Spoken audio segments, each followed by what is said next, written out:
Salut à tous, je suis ravie de vous recevoir sur la chaîne Lilienko.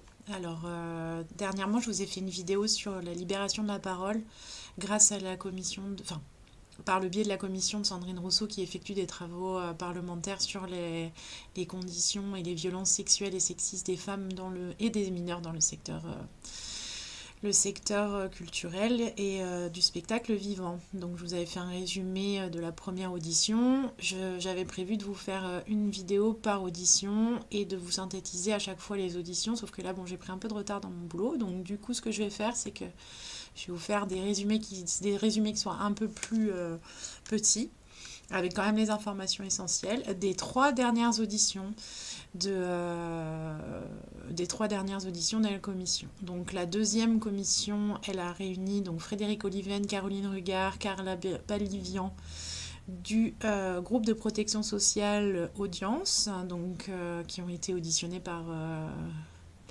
sous la présidence de Sandrine Rousseau. Je vous résumerai également la troisième audition qui en fait porte sur une enquête concernant les violences sexuelles commises par Patrick Poivre d'Arvor à TF1, avec comme témoin et auditeur Aubert Namias, ancien directeur de l'information de la chaîne, dans lequel il est auditionné. Et enfin, la troisième audition résumée portera sur la commission d'enquête parlementaire.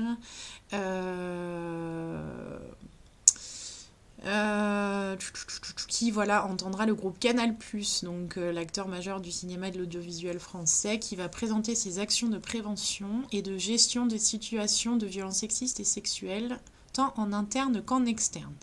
Donc, pour commencer, la deuxième audition, qui reçoit donc le groupe Audience, groupe de protection sociale pour le secteur culturel. Petit résumé. Audience a été créé en 2020, c'est un organisme de protection sociale spécialisé dans la culture, la communication et les médias. Donc, il est différent des grands groupes par sa taille humaine, puisqu'il y a 600 personnes déjà qui cotisent, et ils ont un budget inférieur à 100 millions d'euros. Ainsi que son approche affinitaire, c'est-à-dire qu'il va couvrir 45 000 structures, des plus petites aux plus grandes, de Télévision France à des théâtres locaux. Donc, il gère des aspects complexes de la protection sociale pour des professionnels aux carrières fragmentées, comme les intermittents du spectacle et les journalistes pigistes, proposant cependant des solutions innovantes en matière de retraite et du mutuel. Donc, ils ont une très bonne expertise. Effectivement, c'est un rouage plutôt complexe. Et ils affichent une politique sociale exemplaire en interne, notamment en proposant la belle diversité, l'index égalité femmes-hommes, etc. Donc, ce qui va être intéressant pour nous, là, et surtout pour la commission, ce qui a été intéressant et ce qui a suscité des questions de la part de Sandrine Rousseau ainsi de son rapporteur, Erwan, qui s'appelle Erwan, que je n'ai plus. Donc, c'est son rapporteur, Erwan. Ça va me revenir. Je l'ai. Erwan Boinan. Donc, Audience et ses représentants sont questionnés par Sandrine Rousseau sur leur cellule d'écoute. Qu'est-ce qu'une cellule d'écoute? Donc, c'est une cellule qui a été créée en juin 2020, qui a été créée suite à l'affaire Weinstein et avec le soutien du ministère du Culture et les partenaires sociaux. Donc, cette cellule d'écoute, elle est gratuite et anonyme et c'est un pilier de la lutte contre les violences sexistes et sexuelles. Donc, son fonctionnement repose sur un pilotage transparent et collectif. Donc, il y a eu un cahier des charges co-construit entre les partenaires sociaux, Audience et le ministre de la Culture. Il y a un accompagnement par des experts tiers, c'est-à-dire que les victimes qui font appel à cette ligne téléphonique vont pouvoir être dirigées vers des psys ou des psychologues cliniciens suivant l'état dans lequel ils se trouvent, ou même encore vers des avocats spécialisés qui pourront éventuellement les aider pour une démarche en justice. Il y a également une démarche de prévention active, c'est-à-dire que Audience met beaucoup les moyens et il y a une communication massive qui se fait du numéro de téléphone depuis 4 ans. Donc effectivement, ils mettent les moyens là-dessus. Je n'hésiterai également pas à vous mettre en descriptif toute information utile toute information utile et qui serait en corrélation avec le thème de ce soir, de cette vidéo. Ensuite, bilan et statistiques. Donc, ils ont été effectivement auditionnés. On leur a posé la question de savoir est-ce que vous utilisez vos data. Ce qu'il en est ressorti suite à cette audition, il y a eu plus de 2744 appels et mails reçus depuis le lancement, c'est-à-dire depuis 2020, donc soit 4 ans. En 2023, 812 appels, dont 546 pendant les heures d'ouverture. Ça veut dire qu'il y a un petit problème. Il y a moins de la moitié des appels qui ne sont pas traités par téléphone. Ils sont envoyés vers un mail. Ils sont d'abord traités par mail et ensuite éventuellement recontactés. Ils ont pu, grâce à ces datas, établir des profils des victimes et des témoins. Donc il y a 83% de femmes, 17% d'hommes, 50% qui n'ont pas communiqué leur âge, 65% qui travaillent dans le spectacle vivant. La nature des faits. Donc 49%, soit presque la moitié, sont des agressions physiques qui vont jusqu'au viol. 51% sont des propos, des attitudes dites sexistes. Et 70% sont des faits imputables à un supérieur hiérarchique. Concernant l'orientation, les datas nous montrent que 156 personnes sont accompagnées par des psychologues depuis leur appel vers cette ligne d'écoute. Et 2011 sont pris en charge par des avocats, donc il y a une augmentation significative des demandes en 2024. Donc là, on est sur une vraie libération de la parole, d'après ces chiffres. Ensuite, il y a eu plusieurs discussions, plusieurs questions qui sont venues. Ce qu'il en a été tiré au niveau des propositions d'amélioration. La présidence s'est posé la question de savoir si le budget de 141 000 € en 2024 était suffisant et s'il n'était pas vraiment faible par rapport au nombre d'appels à la charge de travail. Et est-ce qu'il n'y aurait pas possibilité d'envisager une participation accrue du secteur culturel au financement envisagé et d'améliorer également le nombre de conseillers. Une piste d'amélioration au niveau de l'accompagnement des victimes. Donc l'accompagnement psychologique a été jugé par certains comme étant insuffisant. Il proposait en fait des prises en charge psychologiques qui soient plus dans la durée, plus dans le temps, afin de pouvoir éventuellement amener la victime vers une procédure juridique. Encore une fois, c'est le signalement et la responsabilité des employeurs qui a été mis en lumière. Effectivement, le dilemme entre la confidentialité nécessaire pour assurer la confiance des victimes, donc ce qu'ils appellent en fait le secret médical ou le secret professionnel pour les avocats, et la nécessité de protéger d'autres personnes potentiellement en danger dans le même environnement est au cœur des débats. Est-ce qu'on peut s'apparenter à une non-assistance en personne en danger de la part de cette association qui a en elle et des données quand même hyper importantes, mais qui en fait n'a pas d'obligation de signalement pour la cellule de mise en il n'y a pas d'obligation de signalement pour la cellule. Très mal perçu par la présidence, ils se sont dit mais est-ce que si vous n'avez pas d'obligation de signalement auprès de la justice, est-ce que vous ne pouvez pas au moins le signaler à l'inspection du travail pour qu'il y ait des enquêtes internes qui se fassent et qui puissent être explorées effectivement. Cette idée-là, elle a été effectivement mise en avant. Donc il a aussi été abordé la proposition et l'idée en fait de pouvoir mettre en jeu aussi le rôle des CHSCT et autres instances internes aux entreprises. Donc pour conclure, l'audition a mis en lumière le rôle crucial de la cellule d'écoute d'audience et en souligne effectivement la nécessité. Il est question aussi d'améliorer le financement donc, de toutes ces initiatives et surtout ce qui a plutôt été important et ce qui a un petit peu lors de l'audience moi, pour l'avoir vu, j'ai senti que Sandrine Rousseau, encore une fois, et je trouve qu'elle l'a très bien dit, tout est demandé à la victime. La victime doit faire ci, la victime doit faire ça, la victime doit faire ci. Voilà.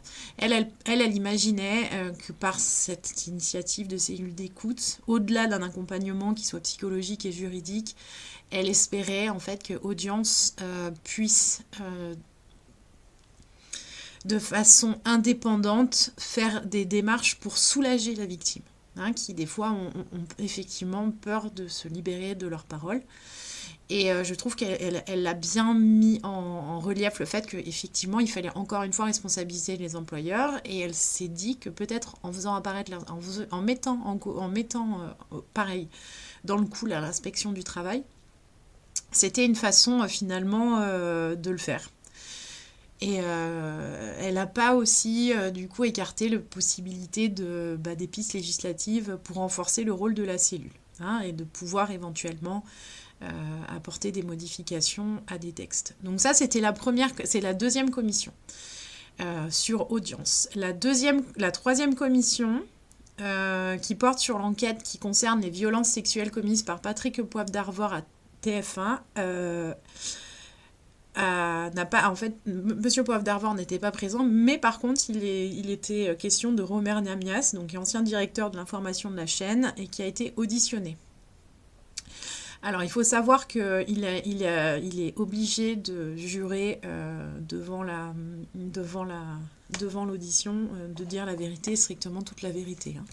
Donc là, il nie avoir eu connaissance des faits, malgré les nombreux témoignages de victimes. Et l'audition a mis en lumière plusieurs points clés. Donc l'ignorance présumée de Namias et la question de l'omerta. Donc il a juré sur serment n'avoir jamais été informé des agressions sexuelles commises par Patrick Poivre d'Arvor. Et cela malgré le nombre important de victimes et les faits apparemment survenus sur le lieu du travail. Il souligne le manque de communication formelle, la fluidité des relations au sein de la rédaction et la difficulté pour les victimes de parler à l'époque. Lui-même a évoqué en fait ce qu'on appelle l'omerta, une culture du silence. Effectivement, il expliquait que les jeunes journalistes hésitaient à dénoncer un présentateur aussi puissant, craignant pour leur carrière. Malgré tout, ces affirmations elles ont été contestées par plusieurs députés qui ont rappelé le témoignage de plusieurs femmes ayant averti Namias des agissements de PPDA. Donc, il a plutôt été mis... son ignorance a plutôt été un peu mise en cause, hein. Ils l'ont d'ailleurs, les députés d'ailleurs ont poursuivi, hein, en mettant en avant le contraste entre l'affirmation de Namias et la réalité du contexte socio-professionnel de l'époque, où la question du harcèlement sexuel était déjà présente et les mécanismes de protection des employés devaient être mis en place. Donc ça a fait, il y a donc eu un point de friction qui a été hyper important et surtout le fait que avant cette audition, Namias n'a jamais été interrogé, n'a jamais été suspecté. Et du coup, c'est ça qui rend, encore une fois, son témoignage dans cette commission un peu branlant, quoi. Encore une fois, Sandrine Rousseau, elle insistera bien là-dessus, elle insiste dessus, hein, là-dessus, elle a raison sur la responsabilisation des employeurs. Il n'y a eu aucun... comment se fait-il qu'il y ait eu une absence de signalement formel et qu'il n'y ait pas eu de réponse de la direction? Encore une fois, il affirme que lui-même, n'étant pas au courant, s'il n'était pas au courant, c'est qu'il n'avait reçu aucun signalement concernant ces agressions sexuelles prétendument commises par Patrick Poivre d'Arvor. Même s'il a quand même précisé qu'il y avait eu quelques signalements concernant les comportements déplacés, les mains sur les genoux, les propos déplacés. Mais ils ont été pris en compte et ils ont a priori mené un licenciement qui a été immédiat. Alors, il souligne que le processus de signalement et de gestion des conflits était peut-être défaillant à l'époque et que la structure RH de l'entreprise était insuffisante. Cependant, des témoignages contradictoires mettent en doute cette affirmation et suggèrent que des signalements informels ont été faits par la direction sans suite. Et là, on a un exemple que les députés ont bien sûr mis en avant, c'est l'exemple de Cécile Timorot qui aurait informé Namias des agissements de Patrick Poivre d'Arvor. Et ça illustre bien effectivement la divergence. Donc, vous remarquerez que Namias, effectivement,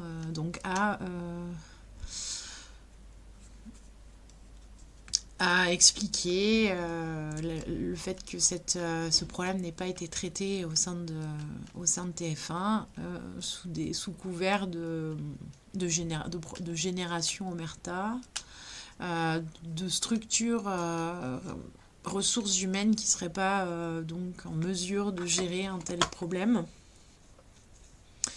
Voilà. Bon, on reste un petit peu... c'est vrai que bon... On peut pas... il a juré, hein, dire la vérité. Bon. Voilà, il remet en cause effectivement le contexte de l'époque et l'évolution des mentalités. Hein. Il explique encore le contexte social, socio-culturel. C'était différent en 1990 qu'à notre époque. La libération ne se faisait pas pareil. La perception du harcèlement sexuel n'était pas vue comme telle actuellement. Les agressions sexuelles, les familles étaient moins sensibilisées. Il y avait un vocabulaire utilisé à l'époque qui montre qu'il y avait une compréhension différente des enjeux. Bon, alors, cependant, les députés lui ont quand même rappelé à cette période, le harcèlement était sujet connu et que des mécanismes de protection des employés auraient dû être mis en place déjà à l'époque. Hein. L'audition montre un décalage significatif entre les normes actuelles et les pratiques passées. Donc, ils lui ont bien souligné ça. Ils lui ont bien remonté les bretelles à ce niveau-là. Au niveau du fonctionnement interne de TF1, des limites de la direction, bon... il explique, Namias a décrit donc le fonctionnement de la rédaction de TF1, il a expliqué la proximité des collaborateurs et le mélange entre vie professionnelle et vie privée, donc ça c'est effectivement quelque chose qui est propre, au secteur culturel. Hein, on va au-delà de on peut tout à fait travailler en dehors des locaux professionnels, mais effectivement il y a toujours des limites professionnelles aussi à instaurer. Donc ça, il le fait valoir. Il explique la relative isolation de son bureau par rapport au studio. Donc, il se justifie de ça en disant, moi, écoutez, je suis dans une aile du bâtiment où je peux pas forcément avoir un œil partout. Oui, voilà, il a une observation, il ne pouvait pas avoir une observation directe des faits. Cependant, la description qu'il donne de l'organisation de TF1 est contestée par une ancienne salariée de la LCI qui souligne les liens entre les rédactions de TF1 et LCI. Donc, ce qui va encore une fois, à chaque fois, il y a eu en face du ping-pong, puisque à chaque fois, il y avait un témoignage ou autre qui contredisait la version de Namias. Donc, Namias a été entendu, il s'est justifié. Il y a eu un contradictoire. Bon, c'est pas un tribunal, donc il n'était pas là pour être jugé, hein, effectivement. Ce qu'on lui propose, il a de la chance parce que effectivement à l'époque il n'y a pas de responsabilisation du chef du responsable, quoi, du chef, quoi, de l'employeur. Mais voilà, cette audition n'a pas non plus été faite pour rien. Il était question pour Namias d'apporter éventuellement des solutions qui pouvaient être entreprises au sein de TF1 pour que ce type de scandale, en fait, et ce type de scandale et de faits de violences sexistes et d'agressions sexuelles envers les femmes ne se produisent plus. Donc, il a effectivement réfléchi, il a proposé des améliorations pour prévenir et gérer les cas de harcèlement sexuel et d'agression sexuelle en entreprise. Il a souligné le besoin de circuits de signalement clairs, confidentiels et efficaces, indépendants de la hiérarchie directe pour encourager les victimes à se manifester sans crainte de représailles. Il reconnaît la nécessité d'une évolution dans la perception et la gestion de ces questions. Est-ce qu'il a envisagé de recevoir effectivement peut-être audience ou alors son groupe de protection sociale qui, eux, logiquement, sont censés effectuer et faire des sensibilisations en entreprise. Il n'a pas été très, très clair là-dessus. Il n'y a pas eu directement, en fait, de choses très claires sur des actions qui pourraient être envisagées assez rapidement.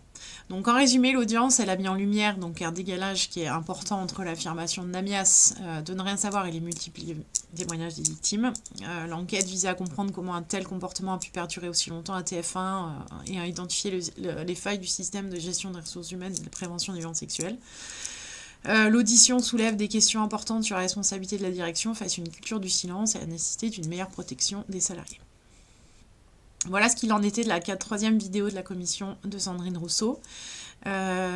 Pour cette vidéo aussi là que je fais aujourd'hui, je vais vous résumer la quatrième vidéo qui concernait les violences sexistes et sexuelles dans le secteur de l'audiovisuel vu par le groupe Canal+.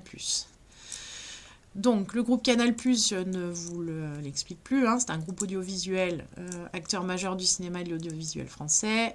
Ils ont présenté leurs actions de prévention et la gestion des situations de cas difficiles, de violences sexistes et sexuelles VSS, tant en interne qu'en externe. Alors, Canal+, en tant qu'employeur, proposera en action interne une tolérance zéro. Ils se sont engagés là-dessus. Donc, politique de tolérance zéro face au harcèlement moral, sexuel et sexiste ordinaire. Des formations qui seront obligatoires pour l'ensemble des salariés, 95% du suivi en 2023. Et formations ciblées pour les managers et équipes éditoriales. Des systèmes d'alerte, des canaux internes et externes pour signaler les faits de harcèlement et de discrimination. Des référents sont désignés pour recevoir les alertes. Le dialogue social qui sera favorisé, donc des associations de représentants du personnel aux enquêtes sur les faits de harcèlement et de discrimination. Des comités internes, donc qui s'appellent Et ta sœur et ton frère, pour coordonner les mesures de lutte contre les VSS. Pour ce qui va être des actions externes, donc Canal+, en tant qu'acteur du secteur audiovisuel, a prévu des clauses contractuelles. Donc ce sont des clauses dans les contrats de préachat et de coproduction qui vont exiger le respect des normes nationales et internationales et d'inclusion d'une charte de bonne conduite sur les tournages. Donc cette charte vise à prévenir le comportement inapproprié et à garantir la dignité des acteurs et des actrices. Sachant qu'une charte c'est très bien, mais une charte ne vaudra jamais mieux qu'un texte de loi. Elle ne pourra pas être représentée en justice, c'est en fait un accord de morale. Mais je trouve que déjà, c'est très très bien. Un financement de projet porté par des femmes, donc il y a une création d'un fonds de développement dédié aux réalisatrices, donc 1 million d'euros sur 2. Belle initiative. Partenariat, donc le partenariat avec le Lab de Femmes et soutien au César, diffusion de films mettant en lumière la lutte contre les violences faites aux femmes. Sélection de films, sélection rigoureuse des films pour prévenir tout risque de VSS. Donc voilà, il va y avoir une remise en question du choix des films afin de ne pas enrichir et de ne pas vouloir influencer qui que ce soit à ce type de comportement. Gestion des situations remontées. Si les problèmes sont signalés, Canal+ s'engage à ne plus travailler avec les producteurs qui proposons ce type de problème. Prévention sur les scènes d'intimité, donc la collection. Alors, il faut savoir quand même que le secteur de l'audiovisuel et du spectacle vivant, voilà, il y a une limite mince entre le corps et l'esprit et le professionnel. Donc, il y a une convention collective qui oblige déjà donc l'accord préalable des acteurs, des deux parties pour toute scène d'intimité. C'est prévu effectivement dans leur contrat. Et Canal+ se dit extrêmement vigilant sur ce point et étudiera la mise en place de coordinateurs d'intimité, bien que ce ne soit pas encore systématique dans leur contrat. Alors, la commission, en réponse aux propositions que les dirigeants de Canal+ ont pu faire, elle leur a rappelé qu'effectivement, il y avait des difficultés qui pouvaient apparaître sur les lieux de tournage, que Canal+ n'était pas toujours le premier informé des difficultés et que souvent les producteurs géraient en premier lieu. Ils reconnaissent que le système est imparfait. Les risques financiers. Canal+ prend des risques financiers si des problèmes de VSS surviennent sur un tournage, mais investissent dans la prévention. Elle reconnaît que Canal+ n'a pas de dispositif spécifique pour les victimes, mais souligne quand même le travail effectué par les producteurs. Au niveau de la clause de moralité, le nombre d'applications de cette clause n'a pas été précisé, mais Canal+ indique qu'elle leur permet d'exiger des mesures du producteur, donc suspension d'un collaborateur, retrait de son nom générique. Spécificité de l'activité, Canal+ affirme que sa position d'acteur majeur impose une responsabilité particulière, notamment en raison des situations du pouvoir dans le secteur. Mineurs. Concernant les mineurs, Canal+ met en place des mesures pour protéger les mineurs sur les tournages. Donc ça, c'est aussi déjà prévu par les conventions collectives, vous inquiétez pas, mais ils vont effectivement mettre des mesures beaucoup plus supplémentaires pour surtout les faire respecter. Je parle des respects des horaires, notamment pour les enfants. En ce qui concerne la pornographie, donc Canal+, puisque diffuse, Canal+, je ne sais plus s'il diffuse encore des programmes à caractère pornographique, mais à une époque ça a été le cas, puisque c'était un petit peu comme ça que Canal+ avait débuté, foot et sexe. Canal+ met en œuvre des mesures de protection, codes parentaux, charte éditoriale, charte déontologique, témoignages des acteurs et cherche à améliorer les dispositifs. Coordinateur d'indemnité indépendant. Cas de Jean-Jacques Morandini. Voilà, Canal+ l'a invoqué la présomption d'innocence étant donné que Morandini est... ils ont expliqué qu'en fait, il était pas salarié directement de Canal+, c'était un prestataire externe. Et dans d'autres cas, comme Daphné Roulier, Pierre Ménès ou Cyril Hanouna, ils ont pris effectivement les mesures nécessaires, que ce soit grâce au Code du travail, avec des avertissements, des mises à pied, des enquêtes, des sanctions disciplinaires, selon les situations. Soulignait même avoir pris des mesures au-delà du cadre juridique. Concernant l'adaptation du livre d'Éric Zemmour, effectivement, Canal+ est impliqué dans un projet d'adaptation documentaire, mais précise que sa position pourrait changer en cas de condamnation de l'auteur. Enfin, les améliorations des clauses d'assurance. Canal+ se dit ouvert à l'idée d'améliorer les clauses d'assurance pour permettre des interruptions de tournage plus longues en cas de VSS. Bon, en résumé, Canal+ a montré un engagement dans la lutte contre les VSS quand même assez explicite, hein. Plus même qu'explicite, puisqu'ils ont extrêmement expliqué qu'ils avaient mis en œuvre déjà des mesures. Mais il y a quand même des questions qui persistent sur la cohérence entre leurs déclarations et certaines situations concrètes. Encore une fois, la commission a souligné le fait qu'il fallait améliorer les nécessités des mécanismes de prévention et de protection, parce que ce que Canal+ s'est engagé à faire en proposant effectivement des formations. Et encore une fois, la commission aussi a expliqué que cela pourrait être possible en renforçant les rôles des assureurs et en harmonisant les réponses en fonction du statut des personnes concernées. Voilà, donc pour résumer, pour résumer cette vidéo, ces trois résumés de ces trois commissions,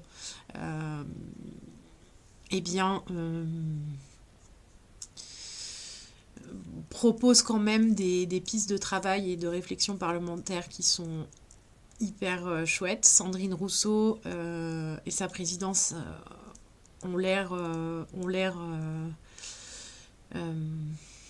prêts à faire le nécessaire, même au niveau parlementaire, au niveau des textes de loi, pour que vraiment ces violences et ces contextes en fait de crainte et de peur des victimes disparaissent totalement en fait du secteur culturel. Ces commissions redonnent plutôt espoir dans le fait qu'elles veulent effectivement impliquer et responsabiliser les employeurs et voir les condamner, quoi, les rendre responsables de ce qui se passe, ainsi que... Ah, attendez, j'ai dit quoi? Vous voulez responsabiliser les employeurs et donner plus de champ d'action. Voilà, c'est ça, plus de champ d'action, notamment à audience. Mais je pense aussi, ça n'avait pas été évoqué dans ma première vidéo, mais par exemple, des collectifs comme collectif féministes contre les viols ou encore des associations comme Derrière le rideau pourraient effectivement en prendre bonne note. Bon, voilà pour ce qui est de ce qui se trame en ce moment au gouvernement dans le secteur de l'audiovisuel et de l'amélioration de la condition de la femme dans ce secteur. J'espère que cette vidéo vous aura plu, je vous le dis, hein, ce sont des vidéos que je fais seulement à titre informatif pour les personnes qui se sentent concernées et qui ont envie effectivement que les choses changent. Donc ça peut concerner des intermittents, des artistes. Et je trouvais ça intéressant de vous le partager. Pour l'heure, je vous laisse. Je pense que je vous ferai aussi un résumé des deux autres commissions, notamment le retour d'une interview de Sarah Forestier et la dernière qui qui a été tourné il y a à peine 3 jours et qui a été déposé sur la chaîne de Sandrine Rousseau, que je regarde un petit instant. C'est... Oui, l'audition des représentations de France Télévisions et Arte France, l'audition des membres de la société civile des auteurs, réalisateurs, producteurs et l'audition des représentants des assureurs dans le secteur de la culture. Comme ça, on aura fait... Donc je pense que je consacrerai une seule vidéo à l'audition de Sarah Forestier et après je regrouperai également une vidéo avec les représentants des assureurs dans le secteur, les membres de la société civile des auteurs-réalisateurs, puisque c'est plutôt des disons des tierces, c'est des institutions en fait, hein, c'est pas forcément des victimes, ce sont des tierces, des administrations tierces qui pourront éventuellement intervenir dans ce combat-là. Et puis l'audition des représentants de France Télévisions Arte pour voir si également, comme Canal+, ils se sentent investis par ce problème-là et s'ils ont des moyens et des idées intéressantes pour combattre ce fléau. Je vous souhaite donc une excellente journée. Encore une fois, j'espère que vous aurez du temps pour regarder cette vidéo. Voilà, je vous souhaite une bonne journée. Merci, au revoir.